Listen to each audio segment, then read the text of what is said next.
आप सबका स्वागत है कैन साथी यूट्यूब चैनल पर। आज हम समझेंगे कि इंडिया का 5 ईयर प्लान, जिसकी वजह से इंडिया जो है 4th कंट्री बन जाएगा in the world in terms of military satellite. News article देख सकते हो, इसरो लॉन्च करेगा 50 सैटेलाइट इन 5 ईयर। सैटेलाइट होंगे ये मिलिट्री सैटेलाइट होंगे। इसरो के चेयरमैन है एस सोमनाथ जी। इनका कहना है कि हम जो है लेयर ऑफ सैटेलाइट लॉन्च करेंगे फ्रॉम GEO, इसका full form geostationary equatorial orbit to low earth orbit, और इवन हम वेरी लो अर्थ ऑर्बिट पे भी ये सैटेलाइट को भेजेंगे। तो ये पूरी की पूरी डिटेल जो GEO, LEO, very low earth orbit क्या है हम आगे वीडियो में देखते हैं। पहले तो मैं बता दूं, जो GEO होता है वो स्टेशनरी रहता है, वो एक ही जगह घूमते रहता है अर्थ के। लेकिन जो LEO और जो MEO होता है वो मोशन में घूमते रहते हैं। और आप इसका डिस्टेंस देख सकते हो, जो GEO होता है उसका डिस्टेंस 36,000 किलोमीटर के आसपास होता है, MEO का 10,000 के आसपास होता है, और जो LEO है इसका 5,000 टू 1,000 के आसपास होता है। अब इसके बीच में जो डिफरेंस है वो समझते हैं। तो हम देखते हैं GEO का काम क्या रहेगा, can have a large view, जो व्यू रहेगी वो बड़ी लेगा। जैसे कि आप देख सकते हो ये रेड डॉट दिख रहा होगा, ये हम मान लेते हैं कोई टेररिस्ट जो है पाकिस्तान से इंडिया में एंटर होने की कोशिश कर रहा है। अब एक बात बताइए, जो मिलिट्री सैटेलाइट होगा आप इसका एग्जैक्ट लोकेशन बता पाएगा? बिल्कुल नहीं बता पाएगा। तो हम क्या यूज़ करेंगे इसका एग्जैक्ट लोकेशन पता लगाने के लिए? MEO, medium earth orbit. इससे हमें थोड़ा सा पता लगेगा कि इसकी लोकेशन कहाँ पे है। अभी भी नहीं पता चल रहा कि एग्जैक्ट लोकेशन कहाँ पे है, और पंजाब के इधर है लेकिन हमें एग्जैक्ट लोकेशन नहीं पता।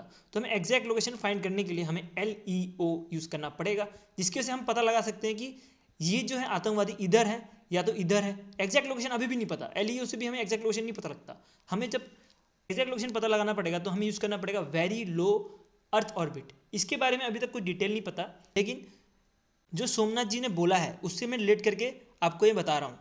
उसके बाद जब very low earth orbit use किया जाएगा तब हमें समझ आएगा ये जो है आतंकवादी सॉरी मैं गाइस हंस रहा हूँ, क्योंकि ये जब मैं वीडियो क्रिएट कर रहा था तब मेरे को बहुत हंसी आ रही थी इस इमेज को देख के।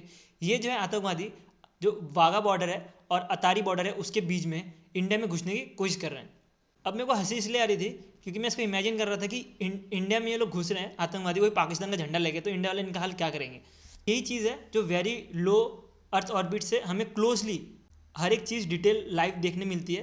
ये इसरो का प्लान है ये 5 ईयर में। अब आप सोच रहे होंगे कि ये LEO सैटेलाइट अगर इतना ही अच्छा इमेज ले सकता है तो GEO सैटेलाइट की क्यों ज़रूरत है? जो LEO है क्लियर इमेज देने की वजह से उसका जो कॉस्ट पर बिट इमेज का होता है वो ज़्यादा होता है एज़ कम्पेयर टू जो GEO होता है। एग्जाम्पल के तौर पर समझ सकते हो, आपको एक कोई कैमरा खरीदना है जो कि ज़्यादा क्लियर हो तो आपको ज़्यादा महंगा पड़ेगा एज़ कम्पेयर टू वो कैमरा जिसमें कम क्लैरिटी हो।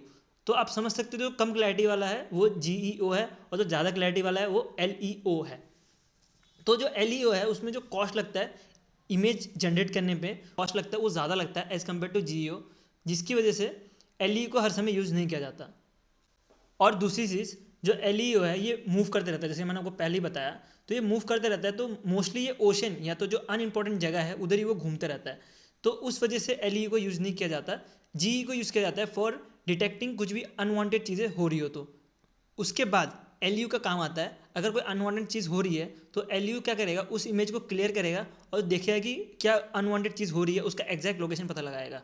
और अभी तो जो इसरो के चेयरमैन है इनका प्लान है कि वेरी लो अर्थ ऑर्बिट लेके आने की, जिसकी वजह से जो इमेज है और भी ज़्यादा क्लियर होगी और हमें एग्जैक्ट जो एंट्री पॉइंट है टेररिस्ट का वो पता लग जाएगा।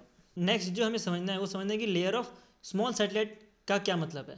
जैसे कि आप देख सकते हो ये 15 फरवरी 2017 का आर्टिकल है। इसमें बोला गया है कि इंडिया ने टोटल 104 सैटेलाइट एक गो में भेजा था। जब एक गो में एक साथ सैटेलाइट भेज जाते हैं तो उसी को बोला जाता है layer of satellite.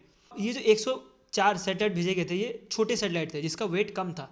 Military satellite भेजने में प्रॉब्लम ये है, मिलिट्री सैटेलाइट होती है उसका वेट ज़्यादा होता है एज़ कम्पेयर टू जो स्मॉल सैटेलाइट्स होते हैं। जो है इस काम को कैसे करती है हम फ्यूचर में देखेंगे। और अगर इसरो लेयर ऑफ सैटेलाइट नहीं भेजे तो प्रॉब्लम भी क्रिएट हो सकती है, क्योंकि अगर 50 सैटेलाइट अगर 5 साल में भेजना है तो हर एक महीने एक एक सैटेलाइट भेजना पड़ेगा। अगर हर एक महीने अगर मिलिट्री सैटेलाइट ही भेजते रहेंगे तो बाकी जो सैटेलाइट है कम्युनिकेशन सैटेलाइट, फॉरेन के सैटेलाइट, विदेशी मुर्दा कमाने के लिए, तो वो सब हम नहीं कर पाएंगे। नेक्स्ट हम देखते हैं कि इंडिया के पास कितने सैटेलाइट है और इंडिया के ऊपर कितने कंट्रीज़ है in terms of military satellite. जैसे कि आप देख सकते हो ये टेबल, इसमें जो सबसे नंबर 1 पे आता है USA आता है जिसके पास 239 सैटेलाइट्स हैं। उसके बाद आता है चाइना। चाइना अभी बहुत ज़्यादा इंक्रीज़ कर रहा है जो मिलिट्री सैटेलाइट के लॉन्च है, ये अभी टोटल 140 पे पहुंचा है। और जो रशिया है वो 105 है। अब 7 नंबर पे देख सकते हो इंडिया की रैंकिंग 9 नंबर पे आता। अभी इंडिया के पास सिर्फ 9 सैटेलाइट है और आफ्टर लॉन्चिंग दी 50 सैटेलाइट इंडिया डेफिनेटली 59 या तो 60 में बोलूँ 60 सैटेलाइट पे पहुंच जाएगा, जो कि ये बहुत अच्छा नंबर है इंडिया के लिए।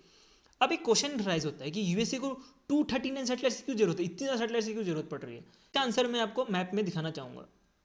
यूएसए खुद का तो अपना जो भी लोकेशन है वो तो कवर करता ही है, उसके बाद जो पैसिफिक ओशन है ये कवर करना पड़ता है, उसके बाद यूएसए का जो एग्रीमेंट है, किसी ऑस्ट्रेलिया के साथ एग्रीमेंट कर रखा है, जापान के साथ एग्रीमेंट कर रखा हुआ है, इंडिया के साथ एग्रीमेंट कर रखा हुआ है, तो उनको भी सैटेलाइट का कवरेज देना पड़ता है। अब एक क्वेश्चन राइज होता है कि इंडिया जो है 50 सैटेलाइट लॉन्च कर रही है, क्या ये काफ़ी रहेगा?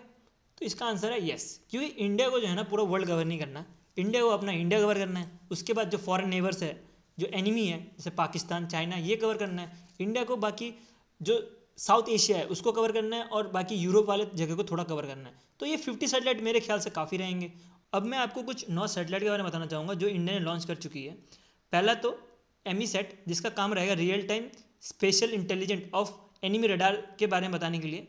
दूसरा जो राइसेट है, इसका काम होगा डे और नाइट को मॉनिटर करने के लिए। कार्टोसेट का काम होगा ब्लैक एंड वाइट फोटो लेने के लिए। और जी सेट सीरीज़ का जो सेटेलाइट है, इसका काम होगा रियल टाइम कम्युनिकेशन स्टैब्लिश करने के लिए, जो वॉरशिप है, एयरक्राफ्ट है या सबमरीन है। तो आप देख सकते हो ये जितने भी मैंने आपको 9 सैटेलाइट बताया, ये सैटेलाइट जो है स्पाई सैटेलाइट है। ये ना ही कोई ऐसा सैटेलाइट है जो आसमान से लेजर छोड़ेगा और किसी कंट्री को तबाह कर देगा। तो अब तक जो भी मिलिट्री सैटेलाइट लॉन्च किए जा रहे हैं जो भी कंट्री के थ्रू, वो सारे के सारे क्या है, स्पाई सैटेलाइट है। तो मैंने आपको एक छोटी वीडियो समझाने की कोशिश की है जो भी ये सैटेलाइट के बारे में है। तो मैं होप करता हूँ जो मैंने समझा आपको समझ आया। अगर आपको वीडियो अच्छा लगा तो लाइक करना, और अगर आपको ऐसी फ्यूचर में वीडियो चाहिए तो सब्सक्राइब टू माई चैनल। और अभी के लिए इतना रखते हैं। Thank you for watching this video.